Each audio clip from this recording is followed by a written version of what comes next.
ఈరోజు సిదిరి అప్పలరాజుని అరెస్ట్ చేసిన తర్వాత వాళ్ళ సతీమణి వచ్చి ఏదో మాట్లాడుతుంటే నాకు ఆశ్చర్యం వేసింది.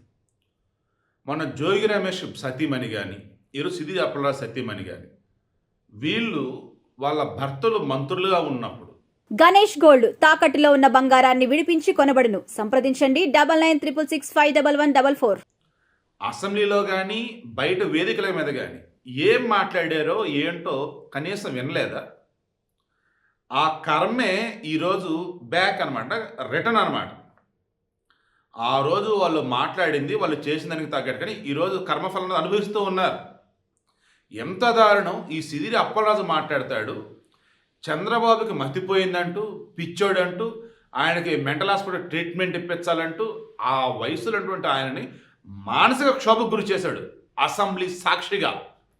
అదేమంటే సిదిరి అప్పలరాజు అనబడే నేను డాక్టర్ని, నాకు తెలుసు, ఆయన చూస్తే నాకు డౌట్ వస్తుంది అంటూ ఎంత జుగుప్సాకరంగా మాట్లాడంటే ఛీ అనిపించింది. తర్వాత ఇదే సిదిరి అప్పలరాజు అసెంబ్లీలో ఐ థింక్ బయట ఏదో సందర్భం నారా లోకేష్ అంటాడు, గొడ్డలోడు తీసి తలకిందులుగా పెట్టి బూట్లతో తంతారట. అవసరం నీకు ఇవన్నీ నారా లోకేష్ అని చెప్పేసి ఏదో మాట్లాడతాడు. నోటికి ఎంత వస్తే అంత. ఎవరి గురించి మాట్లాడుతున్నావు, ఏం మాట్లాడుతున్న విషయం పక్కన పెడదాం. అసలు మనం ఎవరు, మన స్థాయి ఏంటి తెలుసుకోవాలి కదా. ఆయన స్థాయి ఆనాడు మంత్రి. ఒక మంత్రిగా ఉన్నప్పుడు వాడాల్సిన భాష ఏంటండి, ఆ వాక్య ప్రయోగం ఎలా ఉండాలండి? అబ్బే వేమిలో నోటికి ఎంత వస్తే అంత. ఇక ఈరోజు అరెస్ట్ అయ్యాడు. ఎందుకు అరెస్ట్ అయ్యాడండి? ఆయన కొడుకు వర్మ కుర్రాడి పేరు ఏదో ఉండే, అతను బండి మీద దానయ్య అనబడి ఒక పేద మనిషిని గుద్ది చంపేసి, ఆ తర్వాత లోకల్గా ఉన్నటువంటి పోలీసులు, ఈ ముందు చెప్పాలి, సిఐ అండ్ ఎస్ఐ ఇద్దరిని సస్పెండ్ చేయడం, లేదంటే వేకెంట్ రిజర్వ్ ఖాళీ ఉంచడం ఏదో చేశారు. ప్రజెంట్ అయితే అయిపోయింది. ఎందుకు మీకు ఆల్రెడీ గతం చెప్పి కూడా చెప్తున్నాం. స్టిల్ ఏపీలో కొంతమంది పోలీసులు జగనే ముఖ్యమంత్రి అన్నట్టు, వాళ్ళు ఫాలో అవ్వాల్సిన వైసీపీ నాయకుల ఆర్డర్స్ అన్నట్టుగా ఇప్పటికీ అలాగే ఉన్నారు, అనుభవిస్తున్నారు వాళ్ళు కూడా. సరే, ఇక్కడ కూడా ఆల్మోస్ట్ అదే జరిగింది. సిదిరి అప్పలరాజు కొడుకుని తప్పించి సిదిరి అప్పలరాజు అనుచరుడు మణికుమార్ ఎవరో ఉంటే వాళ్ళ కొడుకు సిద్ధార్థను పట్టుకొచ్చి, కోర్స్ అతనే వచ్చాడు, సిద్ధార్థ వచ్చి గుద్దింది నేనే, బండి నాదే అని చెప్తే కేసు ఇది చేసి స్టేషన్ బెయిల్ వచ్చే విధంగా తూతుగా ఏదో కేసులు పెట్టి పంపించారు. అదేమంటే చనిపోయినటువంటి వ్యక్తి కుటుంబంతో మాట్లాడి సెటిల్మెంట్కి అన్నట్టుగా ఎంత డబ్బు ఏదో ఒప్పించారు. అక్కడ కూడా కొంత డబ్బు ఇచ్చి మిగతా కొంతకేదో బాండ్లో అగ్రిమెంట్లో చెక్కులు ఏదో ఇచ్చేసి, ఈ దానియ భార్య అంటే ద్రౌపది అనుకుంటా, పాపం చాలా పేదోళ్ళలా ఉన్నారు, ఆమెని వీళ్ళింట్లో పనికి రావాలని చెప్పేసి డీల్ అట. ఎంత దారుణం అండి! ఆమె దాని వాళ్ళ అమ్మ పెద్దావిడ పాపం ఆమె మాట్లాడుతుంది కదా, ఎంత కల్మషంలో అన్నది అసలు ఏమాత్రం లేకుండా మాట్లాడిందండి ఆ తల్లి. ఏం బాబు, నా బిడ్డని చంపి డబ్బులు ఇస్తానని చెప్పి మాట్లాడుతున్నారే, మిమ్మల్ని కూడా అలా చంపి డబ్బులు ఇస్తే సరిపోద్దా బాబు? అండ్ మేము పరువు పోగొట్టుకొని నా బిడ్డను పోగొట్టుకొని మళ్ళీ మీ ఇంటికి వచ్చి పని చేయాలా బాబు డబ్బులు తీసుకొని? ఏంటి బాబు ఏడన్నా ఉందా బాబు ఇది అని చెప్పేసి ఆమె మాట్లాడుతున్న కళ్ళలో నీళ్ళు తిరిగాయి. ఇంత దారుణంగా ఎలా రా బాబు మోసం, ఎంత దారుణంగా అసలు ఎలా ఒక మనిషిని దిగజారుస్తారు, లేదంటే ఒక మనిషి జీవితం ఎలా ఆడుకుంటారు వీళ్ళు అని. వైసీపీలు టోటల్ చాలామంది ఉన్నారు. వీళ్ళని జగన్మోహన్ రెడ్డి 2024 ఎన్నికలు అప్పుడు ఏమైనా పరిచయం చేశాడండి? సిదిరి అప్పలరాజు మంచివాడు, సౌమ్యుడు, కాకపోతే కూసింత డబ్బు లేదు అన్నట్టుగా బిల్డప్ ఇచ్చుకుంటే నాటోలు సిదిరి చాలామందిని, ఏకంగా కర్నూలు ఎంపీగా ఇప్పుడు బుట్ట రేణుకన ఎవరు ఆమె, బుట్ట రేణుక రేవతి, ఆమెకు ఏం కోట్లాస్తి, ఆ డబ్బు అంతంత మాత్రమే అంటూ ఆమె గురించి చెప్తాడు. ఏడకెళ్ళి అదే స్క్రిప్ట్. అరే, రిటైర్డ్ ఐపీఎస్ ఆఫీసర్లు వాళ్ళు వైసీపీ నుంచి పోటీ చేస్తుంటే వాళ్ళు కూడా అంతంత మాత్రమే అంటాడు డబ్బు. సౌమ్యులాట. ఎవరు సౌమ్యులు? జోగి రమేష.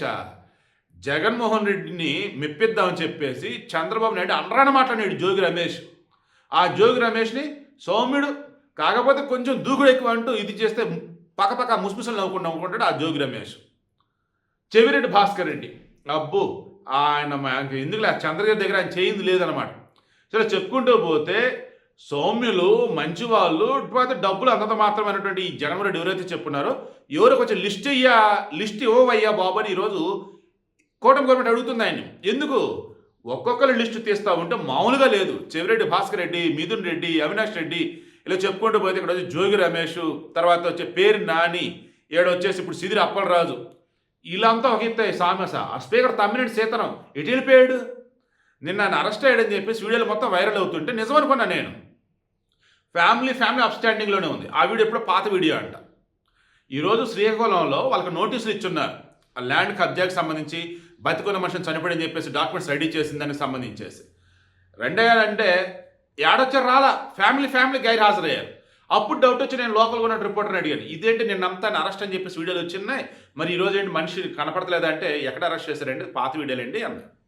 మరి ఇప్పుడు ఎక్కడంటే ఎవడంటే అబ్స్కాండింగ్ అండి అని అన్నారు. వచ్చాడంటే అరెస్ట్ చేస్తారండి, ఎందుకంటే కోర్టు కూడా చెప్పింది కదా మేమేమి వాష్ చేయం, అండ్ మోర్ ఓవర్ ఇది ఖచ్చితంగా పోలీసు హ్యాండిల్ చేయాలని చెప్పేసి విచారణ మీరు హాజరు కావాలని చెప్పింది కదా, బట్ వీళ్ళు విచారణ హాజరు కాలేదండి అని చెప్పేసి అన్నారు. ఈయన తమ్మినేని సీతారాం, ఆయన భార్య వాణినో ఎవరో ఉన్నారు పెద్ద ఆవిడ, అండ్ వాళ్ళ బిడ్డ చిరంజీవి నాగో ఎవరు ఉండే, ముగ్గురు అటెండ్ కావాలి. ఇక్కడ కోర్టు అడిగింది వీళ్ళని ఎక్కించుకు ఎందుకు చేర్చారు ఏంటని చెప్పేసి. ఆయన స్పీకర్గా ఉన్నప్పుడు ఆయన పరపతిని యూజ్ చేసి రెవెన్యూ డిపార్ట్మెంట్ని రిమైనింగ్ వాళ్ళు మొత్తం కూడా వాడేసి ఏకంగా బతికున్న మనిషిని చనిపోయని చెప్పేసి డాక్యుమెంట్ క్రియేట్ చేసి, అండ్ ఆయన వారసులు కాకుండా వేరే వాళ్ళని పట్టుకొచ్చి వాళ్ళు వీళ్ళ వారసులు అంటూ ఇంటి పేరు దగ్గర ఓన్లీ ఏ అని పెట్టేసేసి డాక్యుమెంట్ వాళ్ళ పేరు మీద మార్చి మళ్ళీ వారి పేరు నుంచి వీళ్ళ పేరు మీద రిజిస్ట్రేషన్ కూడా చేసేసారు. దీని మళ్ళీ సాక్షాంతకాలు ఎవరు పెట్టారంటే ఈ తమ్మినేని సీతారాం కాలేజీలో ఏదో ఉన్నాయట, అందులో ఉన్నోళ్ళట. వీళ్ళు చెప్పుకుంటూ పోతే అండి వ్యవస్థని భ్రష్టు పట్టించారు అసలు. ఈ వైసీపీ వాళ్ళ మీద కేసులు నమోదవుతుంటే ఒక కేసు నమోదు అయ్యి అవగానే బాధితులు వచ్చేస్తున్నారు బయటికి, బాబాయ్ కేసు పెట్టారా, అమ్మయ్య మేము కూడా పెడతామండి కేసు, ఏమండి మేము కూడా బాధితులేనండి, మమ్మల్ని మోసం చేశారండి అంటూ.